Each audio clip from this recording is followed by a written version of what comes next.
نحمده ونصلي ونسلم على رسوله الكريم اما بعد اعوذ باللہ من الشیطان الرجیم بسم اللہ الرحمن الرحیم لقد كان لكم في رسول الله اسوة حسنة صدق اللہ العظیم وصدق رسوله النبی الکریم الامین ان اللہ وملائکتہ یصلون علی النبی یا ایہا الذین آمنوا صلوا علیہ وسلموا تسلیما الصلاۃ والسلام علیک یا سیدی یا رسول اللہ وعلی آلک واصحابک یا سیدی یا حبیب اللہ۔ سارے حضرات درود شریف پڑھیے، الصلاۃ والسلام علیک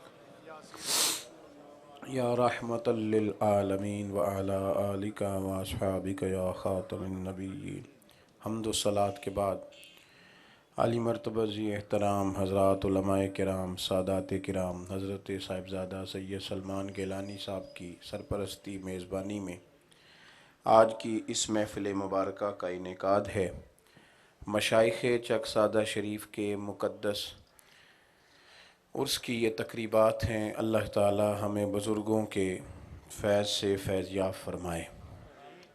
اللہ تعالیٰ نے قرآن مجید میں فرمایا ہے کہ لَقَدْ كَانَ لَكُمْ فِي رَسُولِ اللَّهِ أُسْوَةٌ حَسَنَةٌ، فرمایا تمہارے لیے نبی پاک صلی اللہ تعالیٰ علیہ وسلم کی زندگی میں بہترین نمونہ ہے۔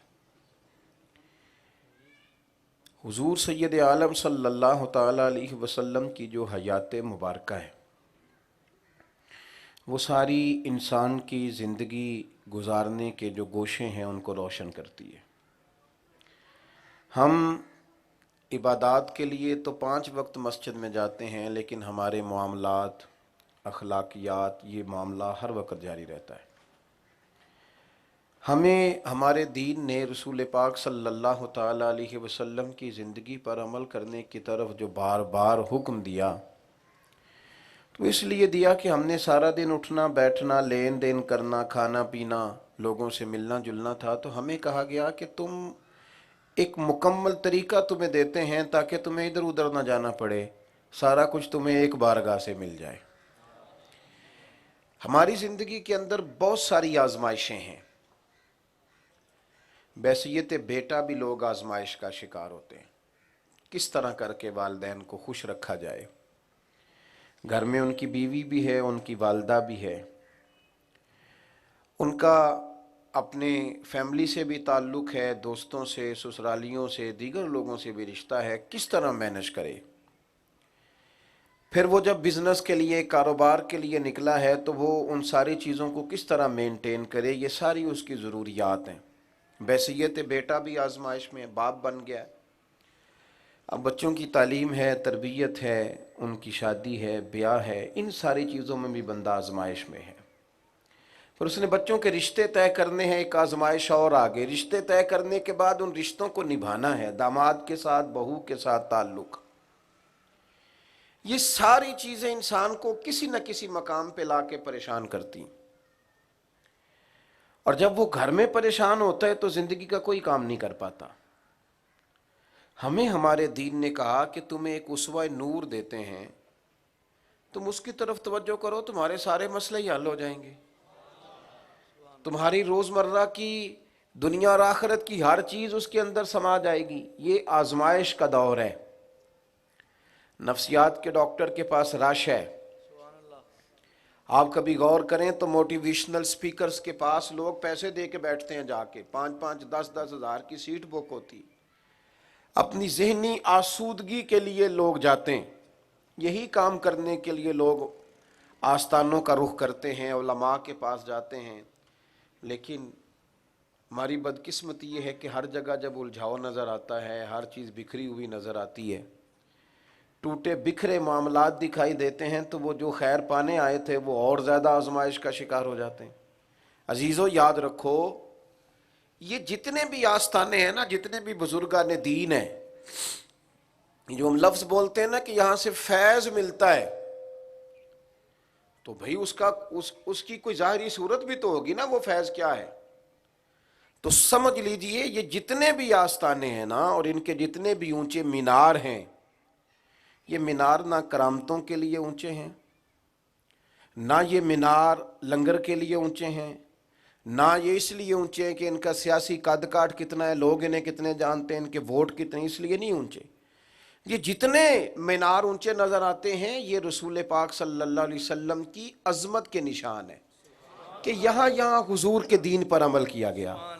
ہمارے بزرگوں کی زندگیاں نمونہ تھیں کہ یہ دیکھو ہم نے بھی حضور کے طریقے پہ عمل کر کے دکھایا ہے۔ وہ بالکل قطعاً کسی اور چیز کو قبول کر ہی نہیں سکتے تھے۔ یہ مختلف جگہوں پہ مختلف کونوں میں حضور کی زندگی مبارکہ پر عمل کرنے کے نمونے تھے۔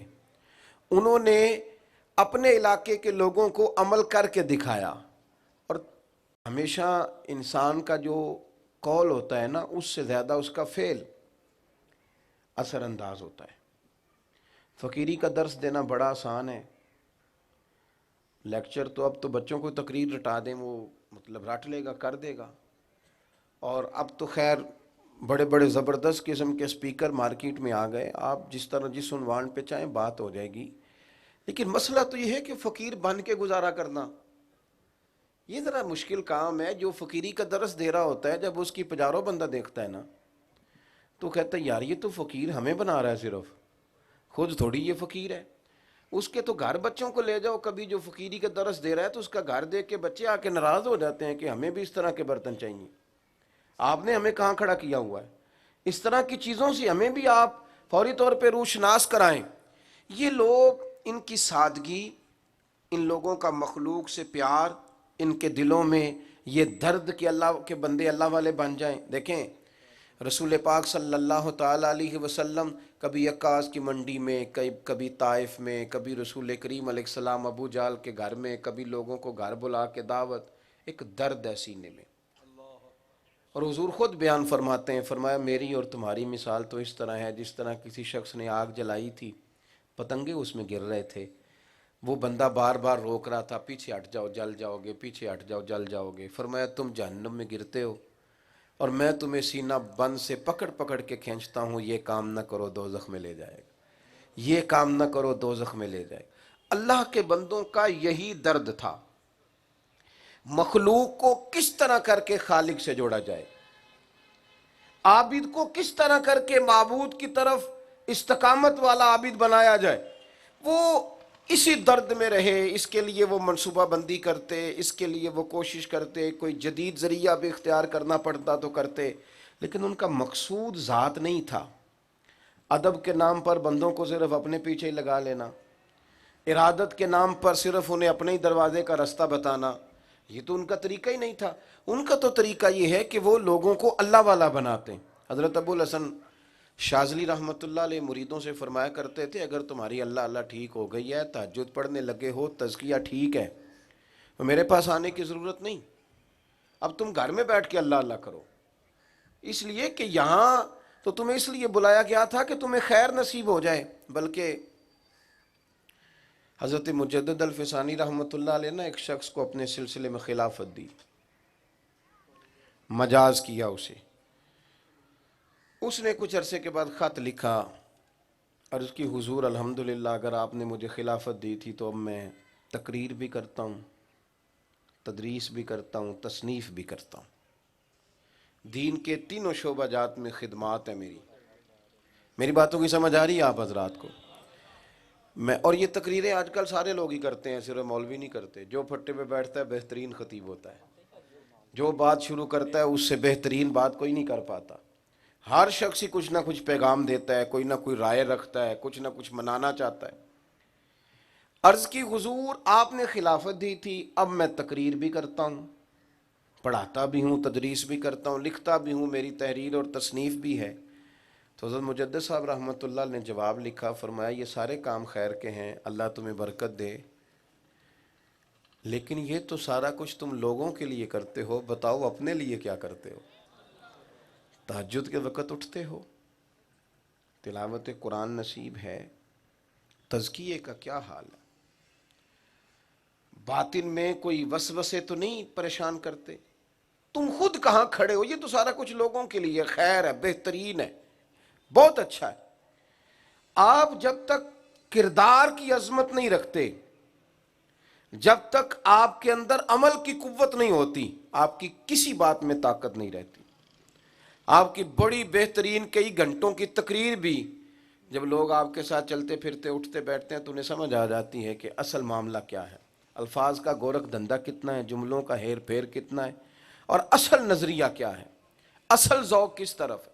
میرے عزیزو، اور یہی صوفیاء کے جو ماننے والے ہیں ان کی بھی ذمہ داری ہے، وہ جب اپنے کردار میں تبدیلی لائیں گے اور کسی کا وہ یہ والا درد پیدا کریں گے۔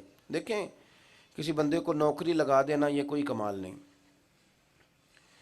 اس کے نصیب میں ہے، خود بھی جد و جہد کرے گا تو لگ ہی جائے گا۔ چلیں آپ نے جائز سفارش کی، بھلے کا کام کیا۔ کسی بندے کو مالدار کر دینا، کاروبار کرا دینا، خیر کی بات ہے، لیکن کمال نہیں۔ کمال تو یہ ہے کہ بندہ بے صبرا تھا، آپ نے اسے صبر والا کر دیا، نہ شکرا تھا، شکر والا کر دیا آپ۔ وہ بکھرے ہوئے تھے اس کے جذبات، ٹوٹ رہی تھی اس کی طبیعت، آپ نے اسے لا کے رسول اللہ کا غلام بنا دیا۔ اسے تھوڑے پہ بھی صبر آنے لگ گیا، اسے قرار آنے لگ گیا، تحمل اس کی زندگی میں آ گیا، وہ بردباری والا ہو گیا، وہ حوصلے والا ہو۔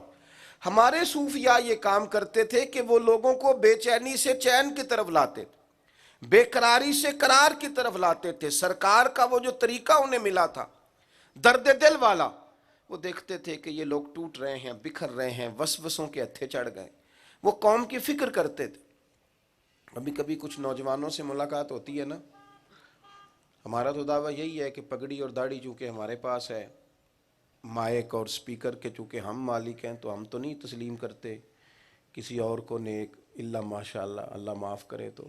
لیکن بعض اوقات نا، بعض بالکل نوجوان، کوئی داڑھی نہیں، کوئی پیچھے دینی بیک گراؤنڈ نہیں، لیکن وہ بڑا بڑا خیر کا کام کر جاتے ہیں، عمدہ خدمات سر انجام دے جاتے ہیں۔ میں ابھی تھوڑی دیر پہلے ایک مدرسے کے دستار فضیلت میں تھا، تو میں وہاں کہہ رہا تھا کہ میرا نام آپ نے کتنا بڑا لکھا ہے، اور محتمم صاحب کا کتنا بڑا لکھا ہے، اور جس بندے نے جگہ وقف کی ہے اس کا بھی تو انداز دیکھیں، اس نے کہیں نام نہیں لکھوایا اپنا، اس کو کوئی ایسا شوق نہیں کہ میرا بھی جناب فلاں فلاں جگہ ذکر کیا جائے، بس اس نے اللہ کی رضا کے لیے دینی تھی وہ دے گیا۔ خیر اپنی زندگی میں پیدا کی جائے لوگوں کو نا۔ آپ کے پاس جب کوئی بندہ بکھر کے آتا ہے نا کہ اپنے ابا جی کے خلاف ہو گیا ہے، وہ دیکھو جی میرے والد صاحب نے وہ فرینڈ والی جگہ بڑے بھائی کو دے دیا، میں مخالف ہوں، تو باپ کی ذمہ داری ہے آپ اسے قائل کریں کہ باپ باپ ہوتا ہے، والد والد ہوتا ہے، اسے سمجھائیں، اسے قائل کریں۔ دو بھائی ناراض ہو جائیں تو ان کی صلح کرانے کے لیے خلاف واقعہ بات کرنی بھی جائز ہے۔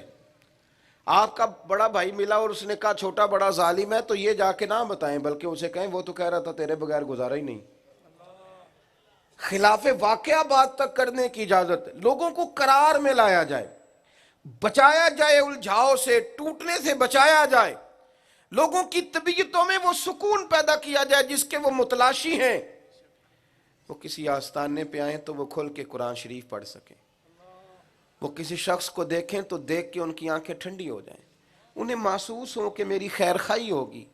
مجھے حضرت عبداللہ ابن مسعود رضی اللہ تعالیٰ عنہ، وہ جلیل القدر صحابی ہیں کہ حضور نے فرمایا قرآن سیکھنا ہو تو عبداللہ ابن مسعود سے سیکھو۔ فرمایا یہ اسی طرح قرآن پڑھتے ہیں جس طرح قرآن پاک نازل ہوا تھا۔ حضرت عبداللہ ابن مسعود ایک جگہ سے گزر رہے تھے، معاذ اللہ استغفر اللہ، گانے باجے کی محفل وہاں جاری تھی، ایک گویا گا رہا تھا، اس کی آواز حضرت عبداللہ ابن مسعود کے کانوں میں گئی۔ آپ نے کسی سے پوچھا یہ کون ہے؟ کہا یہ زازان نام کا ایک گویا ہے۔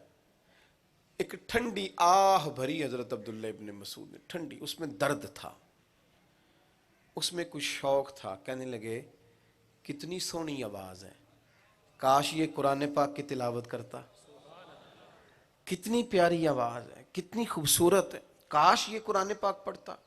یہ کہہ کے تشریف لے گئے۔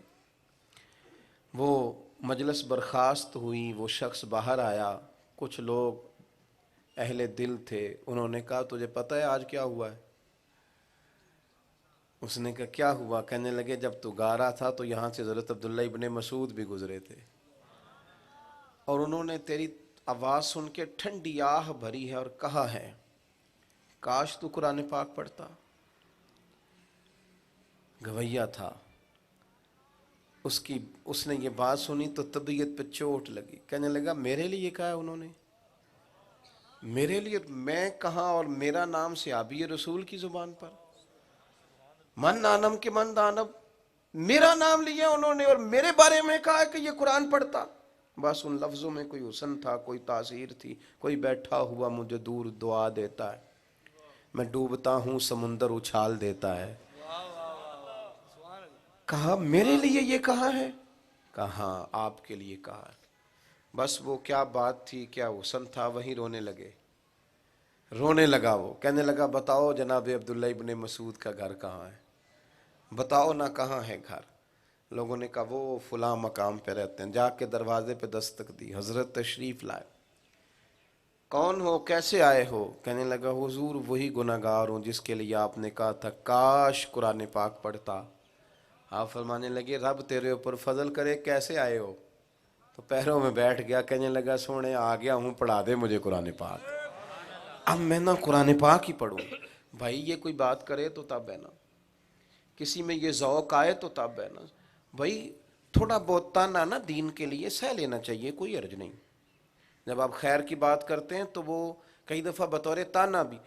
حضرت شیخ ابو داؤد محمد صادق صاحب رحمۃ اللہ علیہ حاجی صاحب گزر رہے تھے گوجرانوالہ شہر میں نا گلی سے، تو ایک بچی تھی، وہ بزرگ آدمی تھے، ایک عورت تھی، تو اچانک نظر اٹھی تو دیکھا بے پردہ ہے، ادھر منہ کیا ہوا، کہنے پتر پردہ کر۔ اس نے بڑی تلخ بات کی، جا بابا اپنا کام کر۔ تے آس پہ فرمان لگے پتر میرا یہی کام ہے، میں کام ہی لگا ہوں، میرا یہی کام میں، اور میں دو بعد کی کام کرا، میرا یہی کام میں، میرے ذمہ یہی کام ہے کہ جو دین سے ہٹے اسے دین کا پیغام دو، میرا یہی کام۔ اور بھائی کوئی تو ہو جو اس کام لگ جائے، کوئی تو ہو جو کسی کو پیغام دینے لگ جائے۔ تیرے دو جملوں سے بعض اوقات بندہ، مجھے بہت سارے جوان ملتے ہیں کڑے پہنے ہوئے ہیں، سونے کی انگوٹھیاں پہنی ہوئی، آپ کو پتہ ہے سونے کی انگوٹھی پہننے والا اتنا سخت حکم رکھتا ہے کہ رسول پاک نے اسے ہاتھ نہیں ملایا،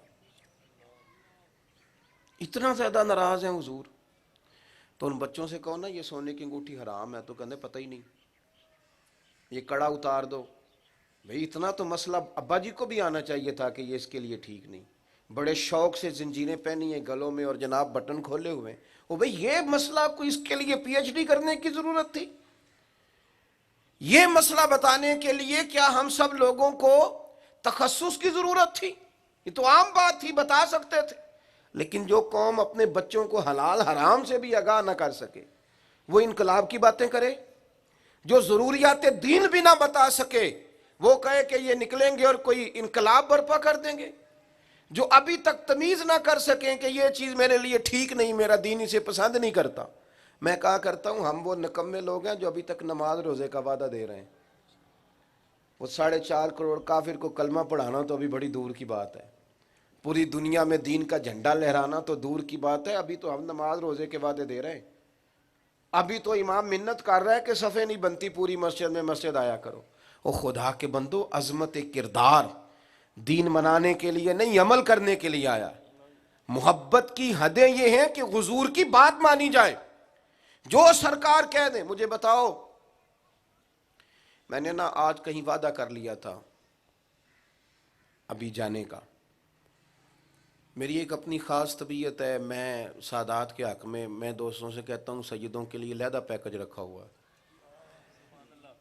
بھائی ایک نظام ہے، شاہ جی کا مجھے فون آیا کہ تسا آنا ہی آنا ہے، کوئی انہوں نے سختی نہیں کی، میرے خیال ہے میں تھوڑا مناتا تو یہ مان جاتے، میں کہتا اس دفعہ مسٹیک ہوگی اگلی دفعہ آ جاؤں گا، کیونکہ میں نے ان دوستوں سے کہا یار آپ کوئی پونا گھنٹہ آگے چلے جائیں۔ کچھ جگہیں ایسی ہوتی ہیں نا جہاں انسان کو ذہن بنا لینا چاہیے۔ میرے استاد جی نے مجھے ایک دن فون کیا، کہنے لگے پرسوں میرے نال پنڈی جانا ہی، میں انہوں نے آخیا جی اتھے کی ہے، میرا کئی وعدہ تھا میں نے جانا تو اتھے کی ہے۔ فرمان لگے تینوں وضاحت دینا میں ضروری تو نہیں سمجھتا، بڑے لوگ دعوت دیندے نے پر مزہ ہی آ گیا۔ ਉਹ ਮੈਂ ਉਹਨਾਂ ਨੂੰ ਫੋਨ ਕੀਤਾ ਸੰਗੀਆਂ ਨੂੰ, ਮੈਂ ਕਿਹਾ ਵੀ ਮੈਂ ਪਰਸੋਂ ਨਹੀਂ ਆਣਾ। ਕਹਿੰਦੇ ਕਿੱਥੇ ਜਾਣਾ? ਮੈਂ ਕਿਹਾ ਮੈਨੂੰ ਵੀ ਨਹੀਂ ਪਤਾ ਕਿੱਥੇ ਜਾਣਾ, ਮੈਨੂੰ ਪਿੱਛੋਂ ਵਜ਼ਾਹਤ ਨਹੀਂ ਮਿਲੀ ਤੇ ਤੁਹਾਨੂੰ ਕਿਵੇਂ ਦਿਆਂ। ਉਹਨਾਂ ਆਖਿਆ ਬਸ ਤੂੰ ਤਿਆਰ ਰਵੀ, ਕਿਤੇ ਜਾਣਾ ਹੈ। مجھے گھر والے پوچھنے لگے کل کہاں جانا ہے؟ میں کہا پتہ نہیں۔ انہوں نے کہا پنڈی وال نو جانا ہے، بہرحال جانا ہے، کوئی پتہ نہیں۔ کبھی یار کوئی جگہ آپ نا ماننے کا بھی کبھی مزاج بنائیں، کبھی طبیعت بنائیں کہ بس ٹھیک ہے ہم نے نہ کبھی قطرے پہ غور کیا اور نہ دریا دیکھا، بس جہاں تیری جھلک دیکھی وہیں ڈوب گئے۔ کبھی ماننے کا بھی تو مزاج بنائے نا۔ جے محبوب بلاوے ایک دم تے سر نو پیر بنائیے، اور سر منگے تے سر دے دئیے، تے کدے بھی دیر نہ لائیے، تے یار دا کدے بھی گلا نہ کریے، پاما سیک دے ہی مر جائیے، اور سجنہ یہاں تے لائیے ہی نہ، یہ لائیے تے پھر توڑ نہیں پائیے۔ اپنا ذہن اور ذوق بنائیں۔ آپ کی مہربانی جی، آپ تو پیسے لے کے آنے لگے، اس کا نتیجہ تو یہ تھا کہ آپ ماننا شروع کر دیتے ہیں۔ اللہ آپ کو خوش رکھے۔ تاڑی تو بہت زیادہ قیمت جے، آپ توجہ کریں، میری بات سنیں کہ عرض کر رہا ہوں۔ نبی پاک صلی اللہ تعالیٰ علیہ وسلم نے نا کچھ صحابہ سے فرمایا، ترمذی ہے، یہ خاص بات ہے، اس پہ آپ نے غور کرنا ہے۔ عقیدت تو بات ماننے کا نام ہے، محبت تو غلامی کرنے کا نام ہے، کہ آپ کو دو چیزیں منا لیں پھر آپ فارغ ہو جائیں۔ حضور نے بعض صحابہ سے فرمایا کہ تم نے نا فلاں جگہ آج چلے جانا ہے صبح صبح، سب چلے گئے۔ توجہ ہے میری بات پر؟ حضرت عبداللہ ابن حذافہ رضی اللہ تعالیٰ عنہ فرماتے ہیں میرے دل میں خیال آیا، میرے دل میں خیال آیا کہ آج جمعہ ہے، حضور نے تو فرمایا صبح چلے جاؤ، جمعہ ہے تو جو جمعہ حضور کے پیچھے رہ گیا وہ تو سعادت کبھی بھی نہیں نہ ملے گی، تو میں اس طرح کرتا ہوں جمعہ حضور کے پیچھے پڑھ لیتا ہوں، پھر چلا جاؤں گا۔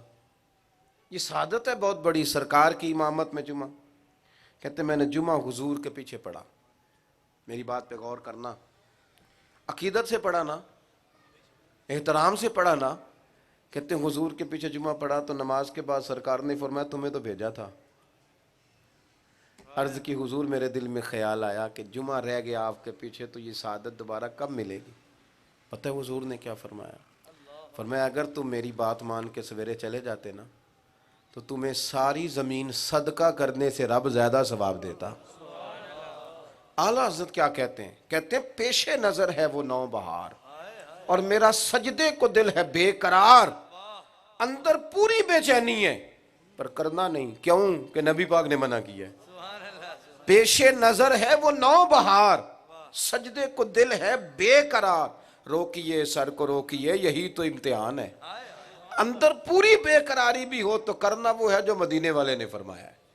وہ کیا کہا تھا؟ ایک اور شاعر نے بھی کہا تھا، جب تیرا حکم ملا ترک محبت کر دی، دل مگر اس قدر دھڑکا کے قیامت کر دی، اور اب تو دشمن کی اداؤں پہ بھی پیار آتا ہے، تیری الفت نے محبت میری عادت ہی کر دی، تو عادت ہو گئی ہے پیار کا۔ ماننے کا ذہن بنائیں، طبیعت بنائیں کہ ہم نے حضور کے طریقوں پر چلنا ہے۔ یہ جو سنتے ہو نا بڑے بڑے ادیبوں کو، شعراء کو، فلسفیوں کو، اور جناب فلانے دانشور کی بات اور فلانے ادیب کا کلم اور فلانے کی فلانی شے سنتے ہو نا، نبی کریم کا ایک ایک فرمان ایسا ہے جس پہ پوری زندگی گزاری جا سکتی ہے،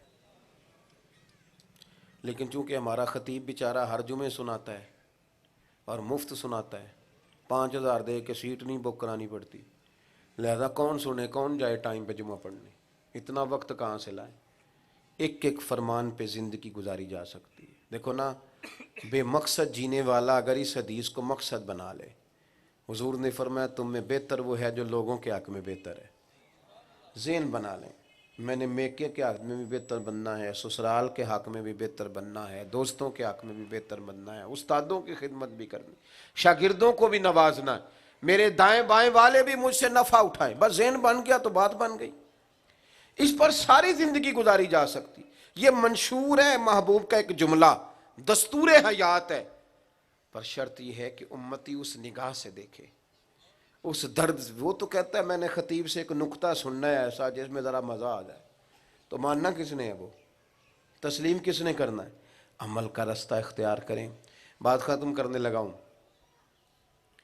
اپنی زندگی میں ایک چیز اپنے اوپر طاری کر لیں، ہمارے حق میں جتنی اعلیٰ بات نبی پاک علیہ السلام نے بیان کی ہے، اس سے زیادہ اعلیٰ بات کوئی بیان کر ہی نہیں سکتا۔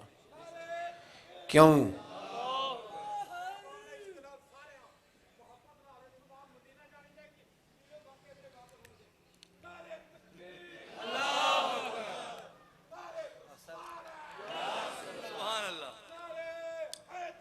واہ،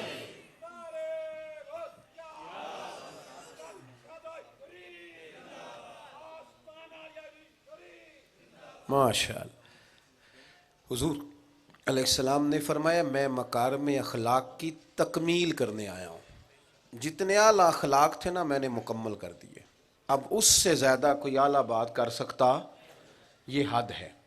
اس لیے ہماری جو بقا ہے وہ حضور کے قدموں میں ہے۔ اپنے معاملات پر غور کریں، جو حدیثیں پہلے سنی ہوئی ہیں، سیرت کی جو باتیں پہلے سے ہمیں پتہ ہیں، انہی پر ہی غور کریں اور اپنی زندگی میں ان کو لے آئیں، نافذ کر دیں۔ اگر کبھی آپ یہ سمجھ جائیں، میں نا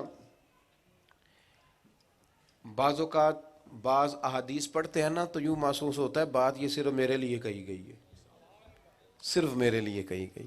کبھی زندگی میں حضور کے فرمان پڑھو گے تو محسوس ہوگا سونا ساری باتیں میرے ساتھ ہی کر رہا ہے، یہ صرف مجھے ہی سمجھایا جا رہا ہے، کریم کا سارا کرم میری طرف ہے۔ لیکن وہ اس لیے نہیں یاد کرنی کہ وہ میں نے خطاب کرنا تھا، میں نے کچھ لوگوں کو بتانا تھا کہ پڑھا لکھا ہوں تو میں نے یہ بڑا غیور ہے دین کا علم، یہ ذوق کے لیے پڑھو، شوق کے لیے پڑھو تو پھر بڑی جلدی آتا ہے، لیکن اس میں کوئی اور فائدہ سوچ لو تو پھر یہ پریشان کرتا ہے۔ اللہ تعالیٰ اس آستانے کو آباد فرمائے اور اللہ تبارک و تعالیٰ میری اور آپ کی حاضری قبول فرمائے۔ آخر دعوانا الحمدللہ۔